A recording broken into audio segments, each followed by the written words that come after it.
el vínculo inicial del equipo de investigación que tenía sede en el CEIL del CONICET,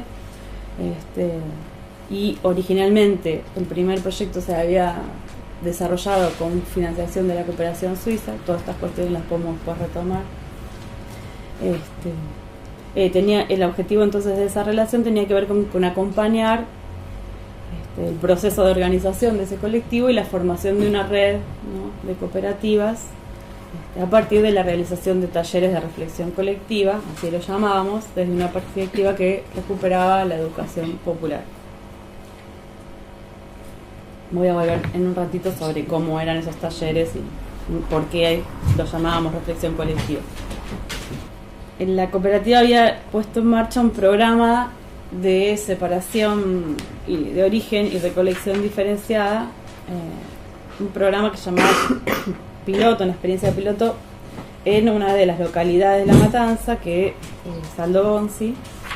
El programa consistía concretamente, de manera testimonial, digamos, quiero decir que tenía mínimos recursos que habían negociado, después si quieren les puedo contar también cómo fue esa negociación, a través de un programa de la provincia de Buenos Aires que se llamaba Sin Desperdicio, pero realmente no es que, aun cuando el programa rápidamente fue asumido por la municipalidad como programa municipal, pero no había ni casi recursos, ¿no? Después podemos meternos con ese tema. El programa consistía en la realización de recorridos puerta a puerta, digamos, casa por casa, donde los recolectores juntaban material ya separado, en origen, ¿no? Y luego lo procesaban en 2 galpones que tenían con maquinaria que había construido la misma cooperativa, ¿no? O sea, tecnología cartonera también, que se llama. Y el diseño de ese programa, la puesta en marcha del programa en sí mismo, era parte de un proceso de construcción de demanda de la cooperativa por el reconocimiento de su actividad como un servicio público. Y esa era la lucha, o sea, que el Estado se hiciera cargo y reconociera esa actividad como un servicio público y por lo tanto pagara por ella de la misma manera que paga a una empresa privada por la recolección de los residuos de manera no sustentable ambientalmente, con y sin comillas. Entonces la posibilidad de sumarme a esa dinámica de trabajo y de seguir el caso de Resisu a mí me atraía por básicamente 2 grandes razones. La primera, el tipo de vínculo que se había establecido con la cooperativa, ¿no?, a partir del proyecto de investigación Acción. En tanto, esa vinculación iba mucho más allá de una mera observación externa, ¿no?, en los términos en que la había planteado antes.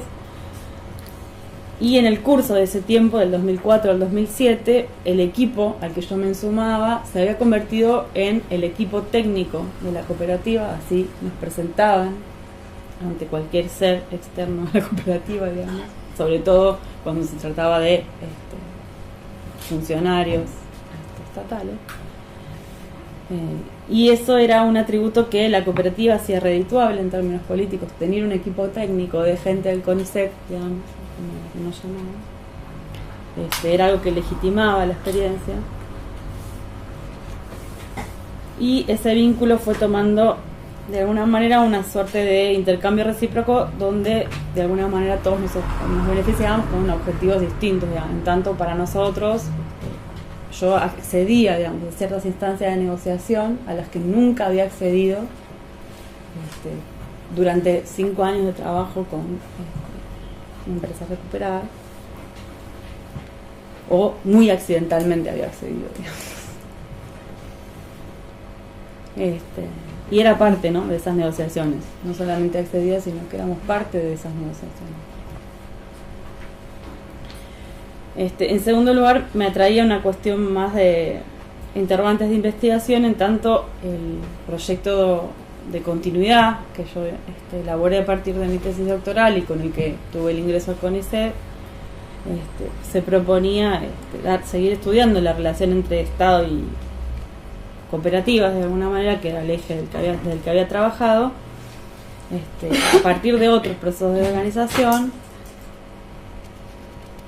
donde lo que intentaba era poner a prueba una suerte de hipótesis o de tesis que había elaborado, en donde entendía que las cooperativas podían ser pensadas más bien como un lenguaje de demanda en esa interlocución con el Estado, más que en los términos de elecciones ideológicas, si se quiere, de queremos armar. Y esto me parecía interesante pensarlo en función de una serie de políticas que habían empezado en ese momento a elaborarse, que después de hecho continuaron y se proliferaron, digamos, desde el Estado, pero que en ese momento eran bastante recientes, digamos, orientadas a el impulso de la economía social, digamos, del trabajo asociativo. Entonces me parecía que el caso de Resistu era particularmente interesante, en tanto ellos se organizaban, se presentaban y discutían como cooperativa, pero nunca habían formalizado su situación como tal. Y esto tenía que ver con otra cuestión que también trabajamos con Sebastián en otro texto, pero que podemos también volver con el hecho de que para, sobre todo Marcelo, que es el dirigente de la cooperativa, era importante construir la cooperativa hacia adentro, armar una cooperativa real antes de una cooperativa en los papeles. Entonces, parte de nuestro trabajo, y es de donde nos invitaban a trabajar, tenía que ver con cómo colaborábamos en esa formación de la cooperativa real y no en los papeles. Pero de todas maneras, en un primer momento, y de hecho para mí los primeros tiempos de trabajo con Resistu, lo que sentía todo el tiempo era, pero nosotros estamos interviniendo demasiado acá, o sea, ¿no? Trayéndolo, está muy común. Entonces todo el tiempo me atraía, me interesaba, pero todavía seguían como estas dos cosas pensándolas como, ¿no? Entonces, lo que voy a tratar de reponer es cómo las fuimos juntando. Entonces, desde el comienzo del programa, ¿qué es lo que está de alguna manera sintetizado en el artículo que escribimos con Sebastián? Desde el comienzo en que se lanzó el programa Recolección, el fuerte del trabajo en los talleres estuvo orientado a sostener la implementación de ese programa. Voy a hacer muy sintética algunas cuestiones para que se entienda por qué esa importancia. O sea, la cooperativa estaba formada por personas que eran del barrio San Alberto, una de las zonas más pobres, digamos, de La Matanza, y completamente estigmatizada por el resto, digamos, incluso del municipio, no solo del país, sino del municipio, con lo cual, que para la localidad de Aldo Bonzi, que es una localidad de sectores medios, digamos, que además está como geográficamente tiene ciertas particularidades, que ellos se sienten como un mundito dentro de, rodeado de La Matanza plebeya, digamos, que llegaran estas personas, fue todo un trabajo enorme que implicó, yo de los primeros tiempos no participé, ¿no? Primero trabajo con las organizaciones locales, ¿no? Pero además después, y de eso sí participé, todo un trabajo con ellos del temor, desde dónde hablar, ¿no? Desde dónde tocar el timbre, de dónde hablar, ¿no? Entonces, todo ese trabajo que parece una cosa tan sencilla en algún sentido, que hablar con otros, no era para nada sencillo, ¿no? De personas que tenían una trayectoria laboral muy, en algunos casos de mayor edad, con inserción en el mercado formal, ¿no? Y por ahí más, pero en la gran mayoría no, con trayectorias muy itinerantes, muchos de ellos casi muy poca formación, ¿no? Escolar, digamos, ¿sí? Entonces, lo que hacíamos en los talleres era discutir, ¿no? Cómo llevar adelante los recorridos, discutir cómo, además muchos de ellos con una experiencia previa de trabajo cartonero, pero individual, con lo cual el cliente, mi cliente, no, era toda una discusión de quién eran los materiales, ¿no? Después podemos, si quieren, avanzar sobre esa cuestión, ¿no? Entonces, acordar sobre cuestiones de quién era la propiedad de los materiales, de quiénes eran los clientes, cómo había que trabajar en conjunto, era toda una cuestión. Y entonces el taller se empezó a convertir en un espacio donde se definían y se establecían los acuerdos, ¿no? Y lo que se discutía en el taller era lo que se acordaba, y cualquier cosa que había que revisarla se revisaba en el taller. Y se fueron integrando a la dinámica de trabajo de la cooperativa, y en ese sentido nosotros propusimos algo que tampoco fue sencillo, que llevó un tiempo, digamos, cuando yo llegué ya estaba instalado, pero eso llevó un tiempo previo. Se fueron integrando nosotros propusimos que los talleres se realizaran durante una hora de la jornada de trabajo, o sea, se cortara una hora antes para trabajar, tenían una frecuencia semanal, ¿no? Y esto se hizo así durante 4 años, ¿no? Una vez por semana. Fue un trabajo intenso para nosotros también, quiero decir. Se cortaba una hora antes para trabajar del trabajo, y se extendía una hora más, y esto para nosotros se quedaba en una hora más ese día, y esto para nosotros era importante, en tanto nos interesaba que poder incluir esa reflexión dentro de la jornada de trabajo, ¿no? O sea, no como algo fuera, sino que esa reflexión formara parte de la rutina de trabajo, ¿no? Y esto tenía que ver con tratar de diferenciarnos de una práctica muy frecuente para ellos mismos y para cualquier otra cooperativa, ¿no? Que es la de la capacitación, ¿no? Donde hay un experto que baja contenidos ya predefinidos a lo que ellos estaban habituados, de hecho, porque habían asistido a jornadas de capacitación en el IPAC en ese momento, y otras con fundaciones, ¿no? Que también daban capacitación como parte de los subsidios, donde entonces un conjunto de expertos define un contenido previo, y lo que se busca es que se completen a los saberes que ya existen. Entonces la idea, y por eso hablábamos de talleres de reflexión colectiva, era para nosotros en realidad propiciar ahí un espacio de reflexión conjunto sobre la práctica de trabajo, aun cuando todavía no lo pensáramos como un espacio de construcción teórica conjunto, ¿no? O sea, reflexión de ellos de eso se trataba al principio, ¿no?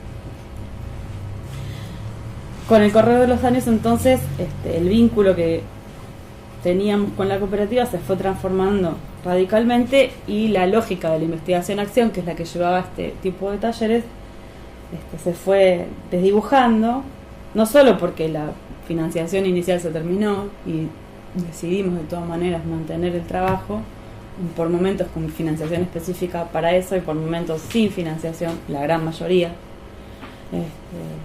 sin financiación para eso, ¿no? Quiero decir, éramos todos,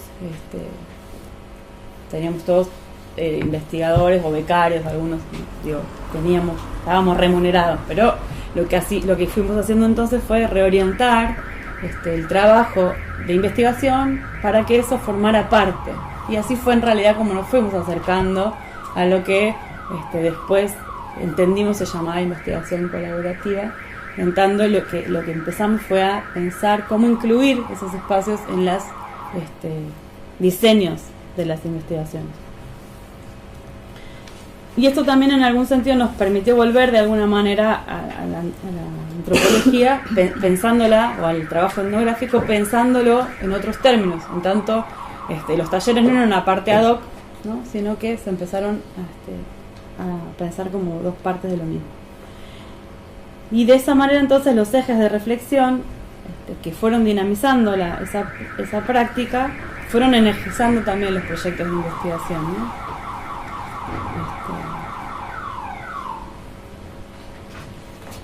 En mi caso particular, mi preocupación por interrogar el sentido de esa categoría de cooperativa,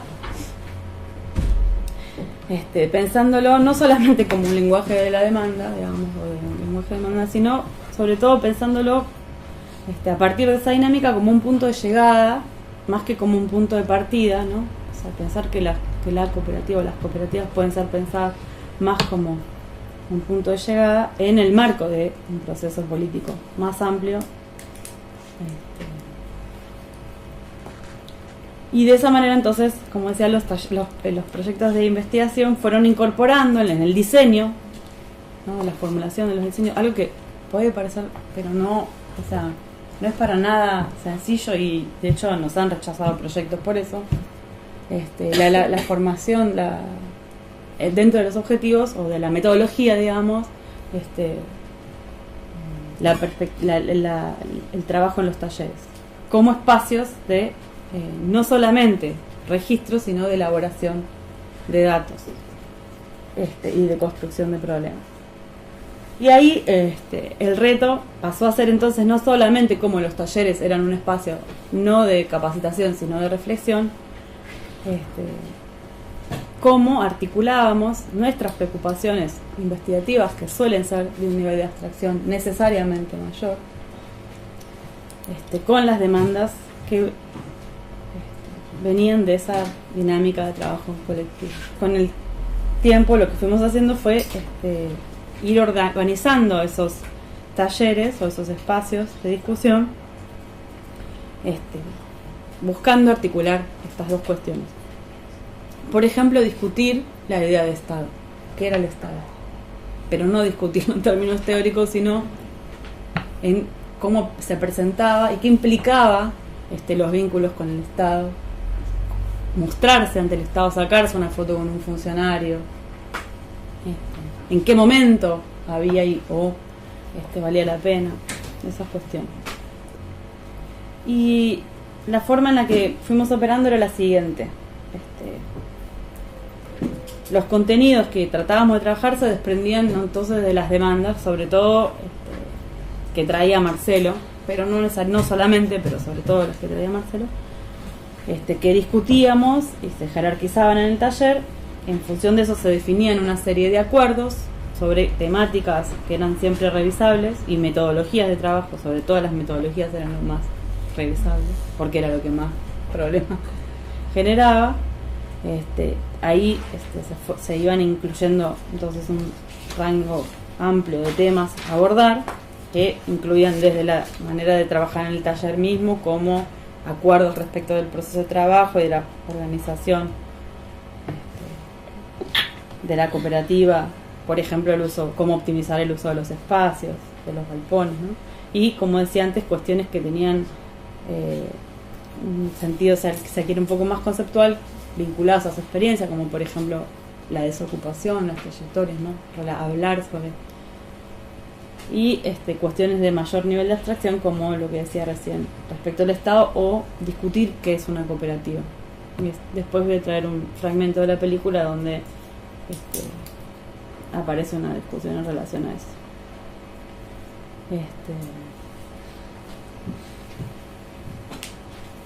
De manera entonces que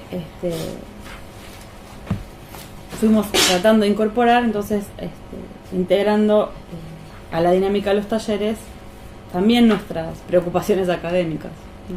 Y enfatizo un poco esto porque al principio justamente esto es lo que no estaba. O sea, hablábamos de lo que les pasaba a ellos, pero no de las preocupaciones que también para nosotros eran, ¿no? Y es en ese sentido entonces que empezamos a pensar en el espacio del taller como un espacio de coteorización y de elaboración conjunta de categorías sociales. Y me voy a detener particularmente en la categoría de cooperativa en función de cómo entiendo que a partir de eso podemos pensar a la idea de cooperativa como una categoría que fuimos reflexionando en ese espacio. Dos niveles en los que entiendo que podemos pensar eso. Una primera cuestión que tenía que ver con trabajar desde los quilombos, que era lo que aparecía insistentemente, sobre todo de parte de Marcelo. ¿Dónde? Desde los quilombos. Desde los quilombos. Trabajar desde el error, nosotros decíamos trabajar desde el error. Marcelo decía trabajar desde los quilombos. Entonces, en función de eso, hacer explícitos las tensiones, hacer explícitos los conflictos, hacer explícitos los desacuerdos, era a la vez un modo de trabajar conflictos y al mismo tiempo reflexionar sobre esa idea de cooperativa como una idea no cerrada, ¿no? En constante, como un algo que se hace y rehace, ¿no? Que no tiene un horizonte predefinido, ¿no? de la misma manera que paga a una empresa privada por la recolección de los residuos de manera no sustentable ambientalmente, con y sin comillas. Entonces la posibilidad de sumarme a esa dinámica de trabajo y de seguir el caso de Resisu a mí me atraía por básicamente dos grandes razones. La primera, el tipo de vínculo que se había establecido con la cooperativa, ¿no? A partir del proyecto de investigación Acción. En tanto, esa vinculación iba mucho más allá de una mera observación.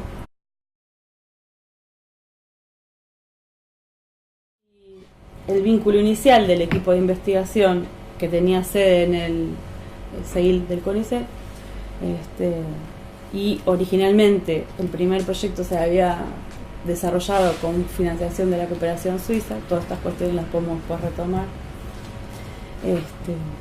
Tenía el objetivo entonces de esa relación tenía que ver con acompañar el proceso de organización de ese colectivo y la formación de una red, ¿no?, de cooperativas a partir de la realización de talleres de reflexión colectiva, mínimos recursos que había negociado. Después, si quieren, les puedo contar también cómo fue esa negociación a través de un programa de la provincia de Buenos Aires que se llamaba Sin Desperdicio, pero realmente no es que, aun cuando el programa rápidamente fue asumido por la municipalidad como programa municipal, pero no había ni casi recursos, ¿no? Después podemos meternos con ese tema.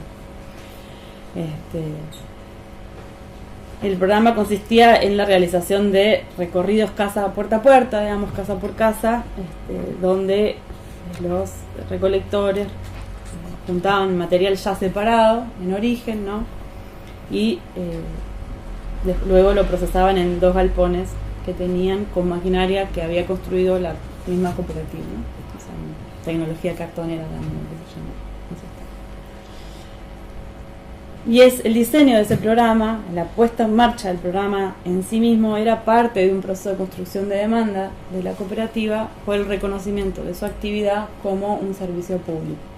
Y esa era la lucha, o sea, que el Estado se hiciera cargo y reconociera esa actividad como un servicio público y por lo tanto pagara por ella, de la manera que lo llamábamos, desde una perspectiva que recuperaba la educación popular. Voy a volver en un ratito sobre cómo eran esos talleres y por qué lo llamábamos reflexión colectiva. La cooperativa había puesto en marcha un programa de separación de origen y recolección diferenciada, un programa que se llamaba piloto, una experiencia de piloto en una de las localidades de La Matanza, que es Saldo Bonzi.